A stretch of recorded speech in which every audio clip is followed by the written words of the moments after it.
He got to talk to me. He got to talk to me for 7 minutes. Can I have 7 minutes? All right. He said 7. You got to ask him because he'll just bust out and say a cuss word. That one. He said that one.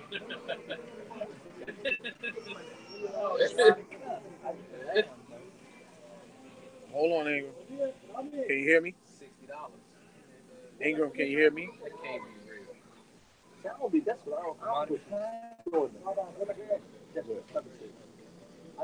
We're live on the air.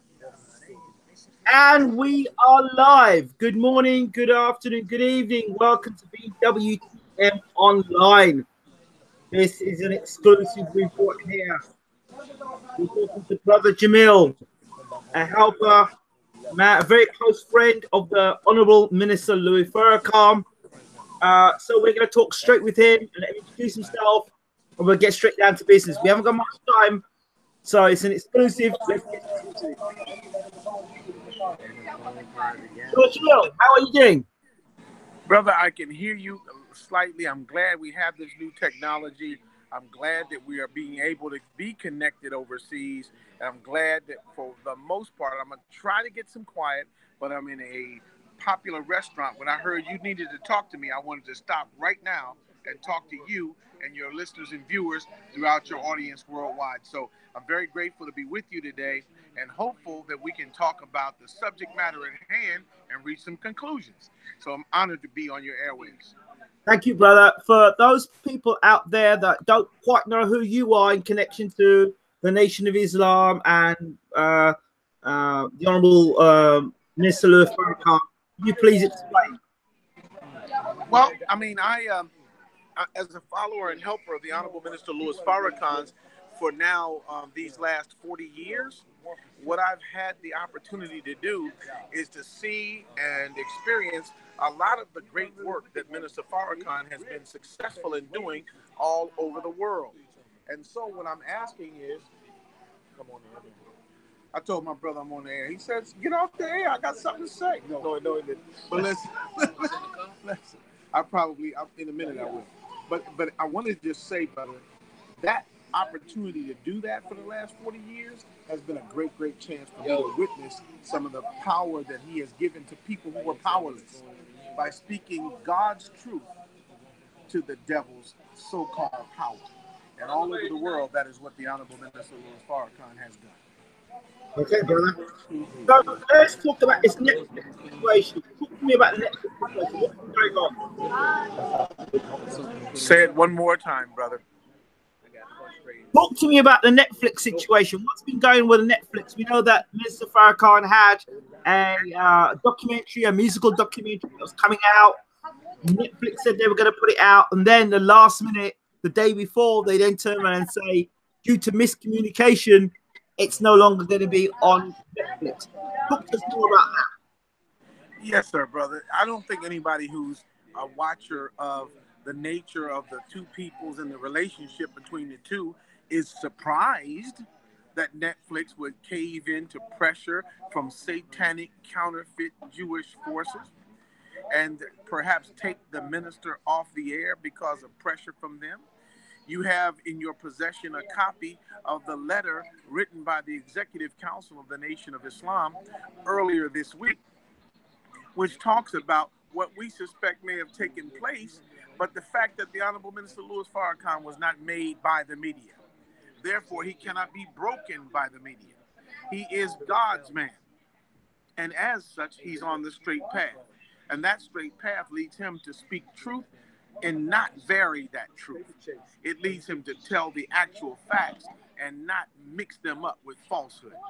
Now, Netflix is choosing not to air the minister's documentary, My Life in Music. That's fine. It's going to air in other places. Isn't it going to air in the UK on a certain network and streaming system that we're talking about? Sure it is. It's going to air in the United States and around the rest of the diaspora on Quayle TV. We have indications that it will be airing on Quayle TV if everything works out. Certainly on NFA TV. And I ask everyone to subscribe to these three forces, these three these three great television outlets, these great internet entertainment outlets, these great streaming services. So Minister Farrakhan will be heard, and we will not bow our knee to pressure from others who deny us or would try to deny those who would befriend us material comfort. We'll never give in.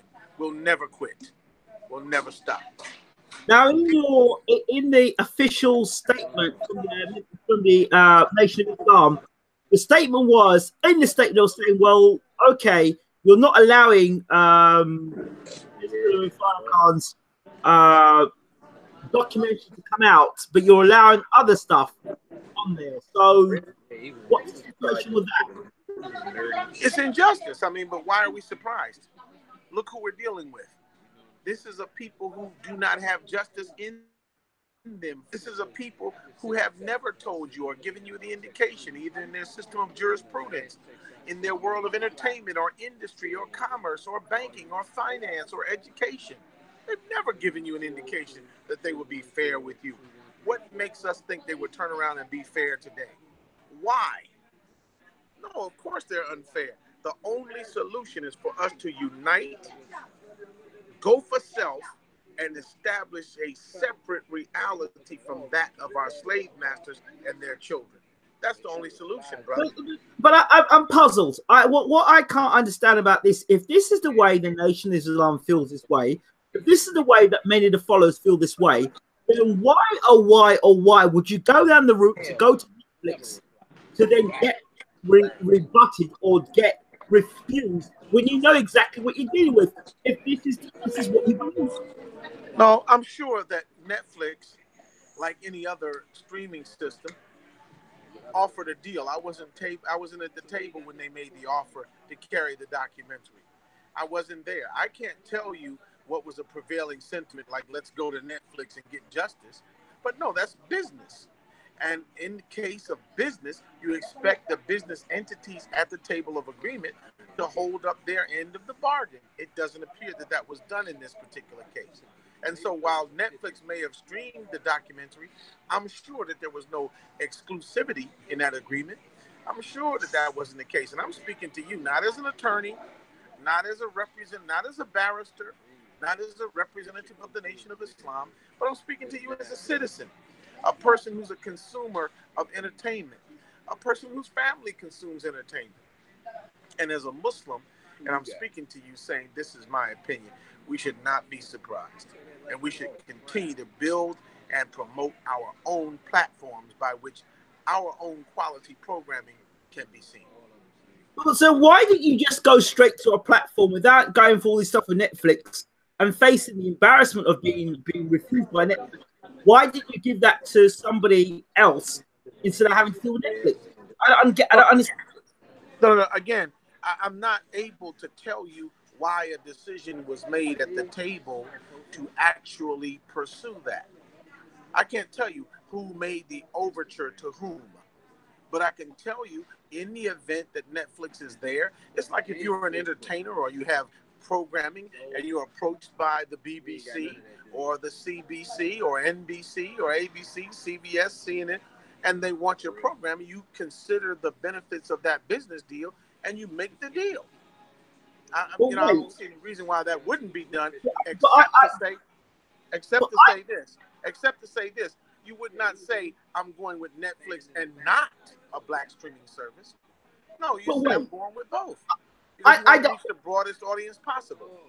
But I don't get this. When you know, when again, this is the opinion of the nation. If the nation believes that Netflix is this sort of an organization, and they know who know Netflix, then you know that they would, there would be a question about the actual documentary not being shown. Why go down that? Why are you at the table at the first place? Why again, but again, see, Ingram, I'm not in a position to tell you that, but I can say this. I'm sure that there is no expectation that Netflix is righteous people. I'm not telling you that. Some people have that on Netflix and some don't. But to me, I want to reassure you as my brother that the Nation of Islam is not running around saying, let's get Netflix into hell with everybody else. Of course not. Do you understand that? Yeah, I understand that. I understand that. Okay. All right. So clearly, there are other streaming services that will allow the message to get out because the message will get out. And that's the primary thing. The message will get out. The Nation of Islam doesn't go to the table knowing that we stand to be disrespected in some shady way and then all of a sudden decide we'd rather be disrespected than by Netflix than to do it in a... No, of course not, brother. You know that. You know that. I still remain puzzled as to why you were at the table at the first place when you. It's like, oh, See now, let's be fair. You've asked the question 4 times. look, I'm so puzzled. No.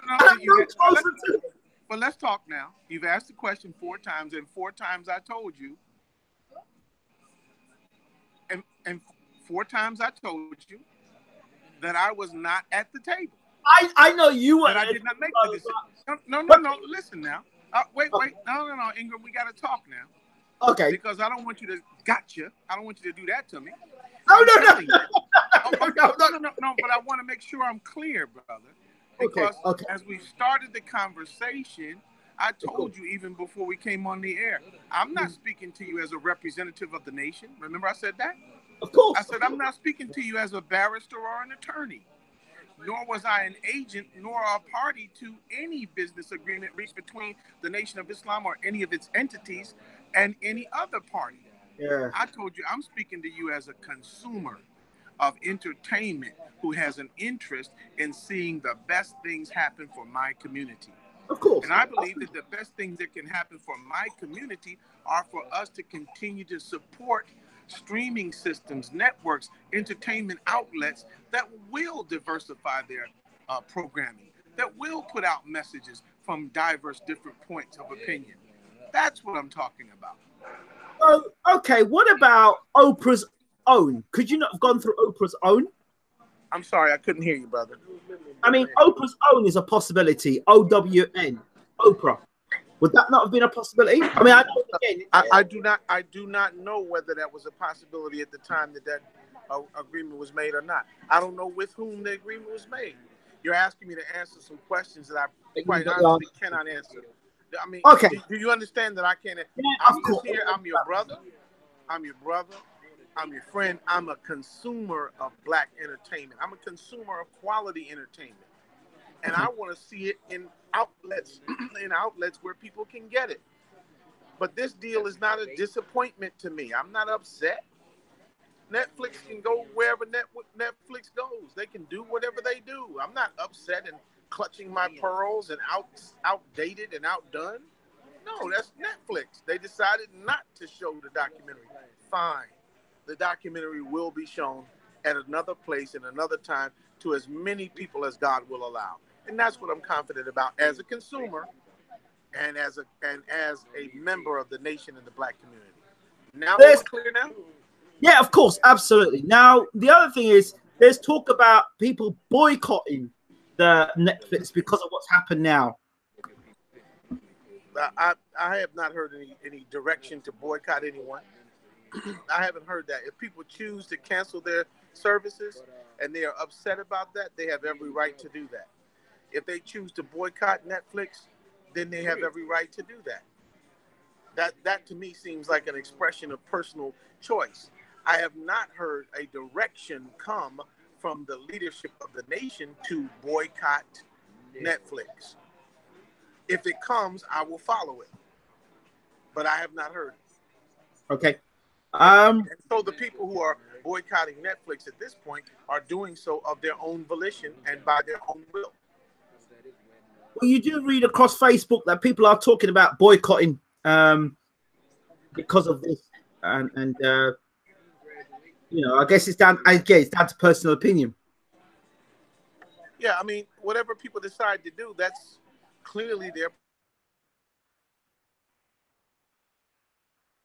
I can Netflix play if they expected Netflix.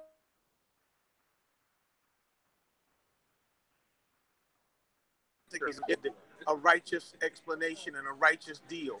But if we didn't expect that because we know who the people we're dealing with are, then that's fine. They're just one of the people we're dealing with. But they do not limit anything. They don't stop anything. Because, as I said, there are other streaming outlets, networks, and television entities that would love to have the documentary. And I'm sure we'll hear soon where it will be shown. Talk to us a bit more about those other entities that we might not know in the UK that you could tell us about streaming services that other people in the UK and across the world can find out about. You're saying, what about the UK? I couldn't hear you. Tell us about those other services that we can access to see. Certainly. First and foremost, if you think about NFA, that's N as in Nancy, F as in Frank, A as in Alpha, NFA. That is a streaming service, very exciting. It carries entire lectures and historic lectures and sermons by the Honorable Minister Louis Farrakhan and his representatives. It carries dramatic programming and other entertainment and documentary programming, and it's adding new programming all the time. It's available online and FA. I also like Kweli TV. That's spelled Kweli, which stands for truth. Kweli is the word truth in Swahili. As a young sister who owns it, beautiful sister of ours here in this in the United States, in the DC area.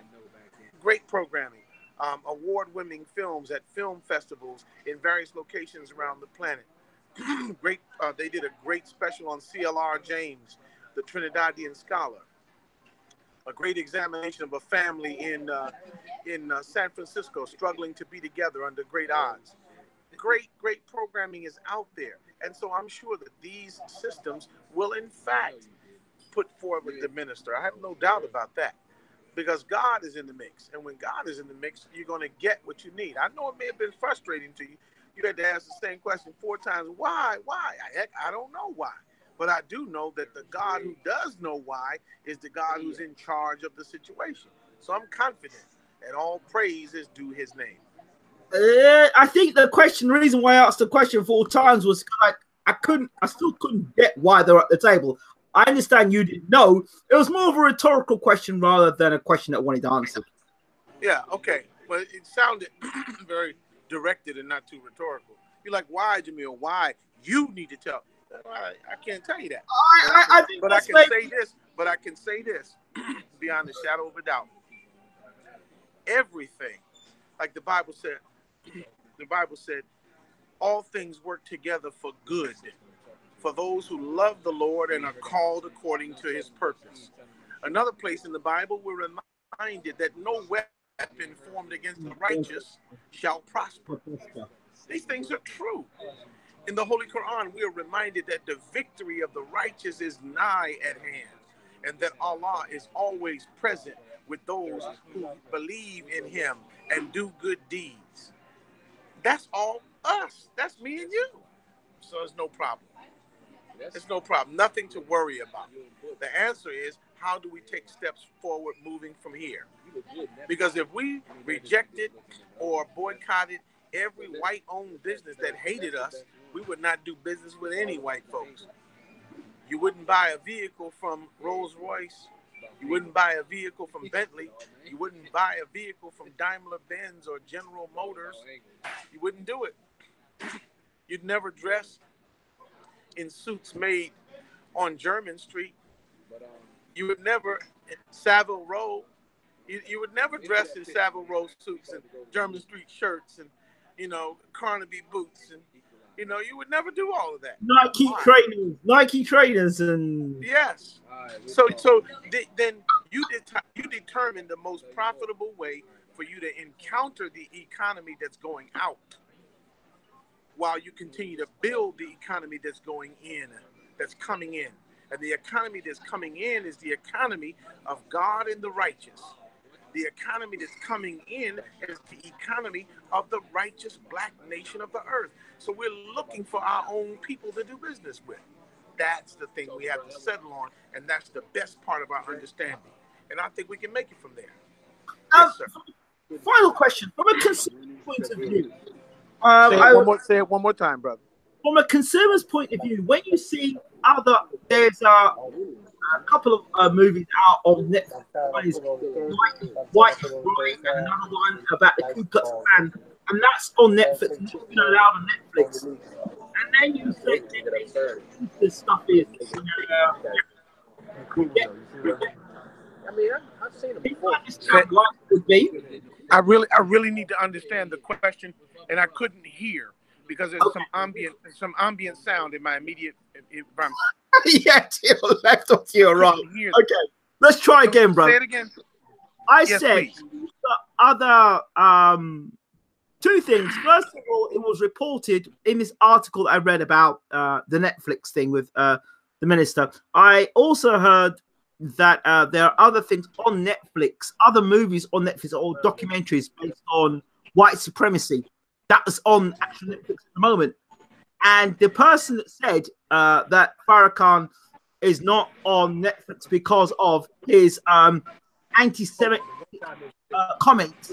That's what the reason why they believe that the minister is not on Netflix. But the person then went on to say, well, hold on. If that's the case, then how can you have white supremacy on a documentaries on Netflix, but nothing to balance that? It's Also, the consumer.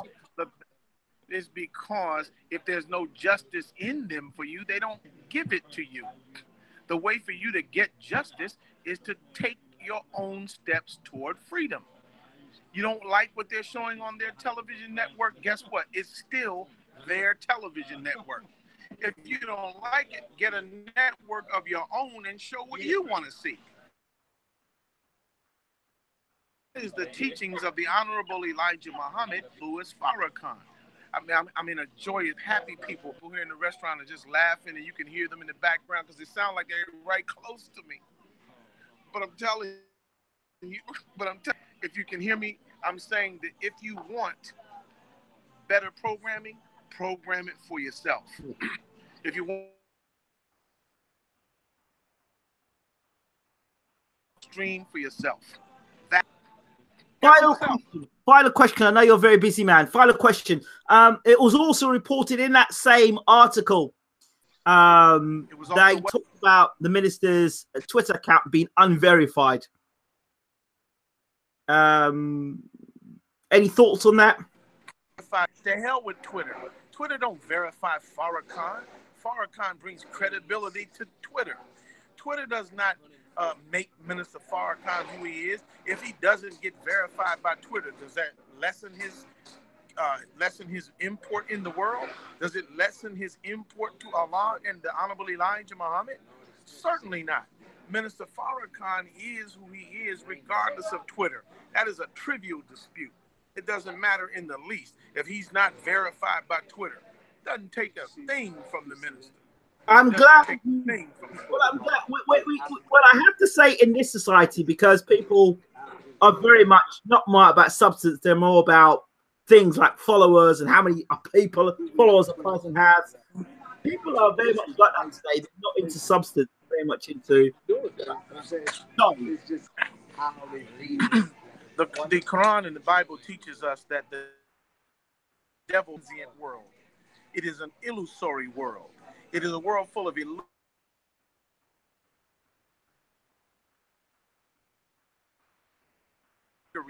Of good. And what is truly false in this matter is that Twitter matters to Minister Farrakhan. He's deeply rooted in the righteous of the world, deeply rooted in America, among the poor, the dispossessed, the black, the brown, the yellow, the red, and even the poor white. Minister Farrakhan is connected to liberation struggles all around the globe. Minister Farrakhan is loved and mobbed in houses of worship that claim every approach to the Supreme Being. Why? Because of the character in that man, because of his loyalty to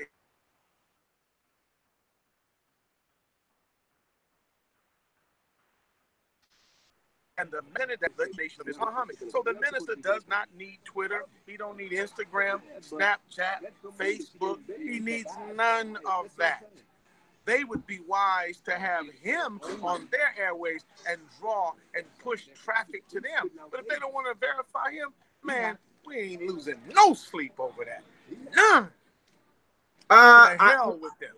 I can't go. I want to go, but I can't go out talking a little bit about President Trump. Things that are going on in America. Okay. President Trump is the president. He's God's will to be the president.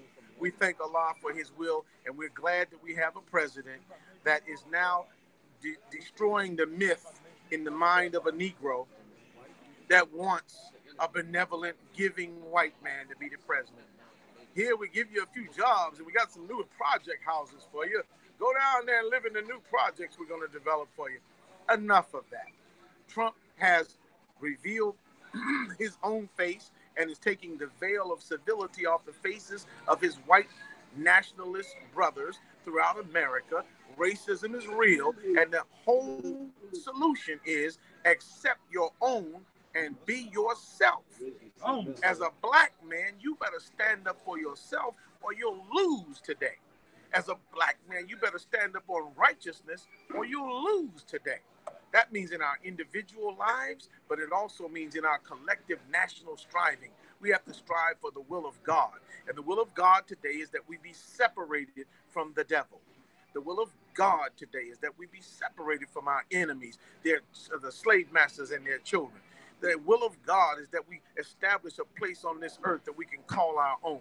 The will of God is that we be free from the moral morass that is white America. The will of God is that we stand up and do something for ourselves. So Trump is a good thing for us because Trump tell you quick, I'm not doing nothing for you. Nothing. And I'm glad he told us, and now we can get up and go and do something for ourselves. My time is at an end. I hope there's something that I can wrap up for you in a few seconds, my dear brother.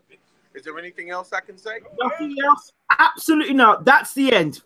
All right. Thank you so very much for being on the air. I'm glad that you and everybody throughout the UK that may be watching, your watchers, your viewers there in Europe and around the world, in the Caribbean, my dear brothers and sisters throughout Africa and the rest of the diaspora. We love you, love you, love you. Thank you for talking to me in an unofficial conversation between me, a brother, a citizen, a father, someone who loves his people and is concerned with the future of our people. Not necessarily, and certainly not a barrister, not a judge, not anybody else, actually moving to just be brothers. And that's me. I'm just a brother. Brother, thank you so much. I think at some point we're going to have to find somebody who was at the table with Netflix. Right. What they had to say about it. And who had to say about it? I said at some point we're going to have to find somebody within the nation who was at that table negotiating with Netflix and why they were there. In the meantime, in the event that we don't find anybody in the nation who was at that table where that deal was made, in the meantime, the deal don't exist no more. What are we going to do? What are we going to do? Because move on. What we do moving forward matters. What we do moving forward matters. If you have a streaming system, maybe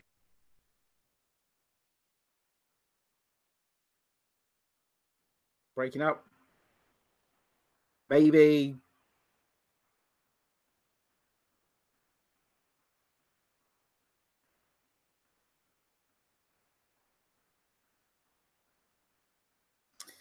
Looks like we've lost Brother Jamil, unfortunately. I think that was the connection there. But there you go. There you have it. Brother Jamil talking about the response, his personal opinions on what's happened between Netflix and the Honourable Minister Farrakhan, and also the future of America in terms of the people of color, black men and black women of America, and talked about Twitter and how Twitter doesn't really matter to the minister and why should it.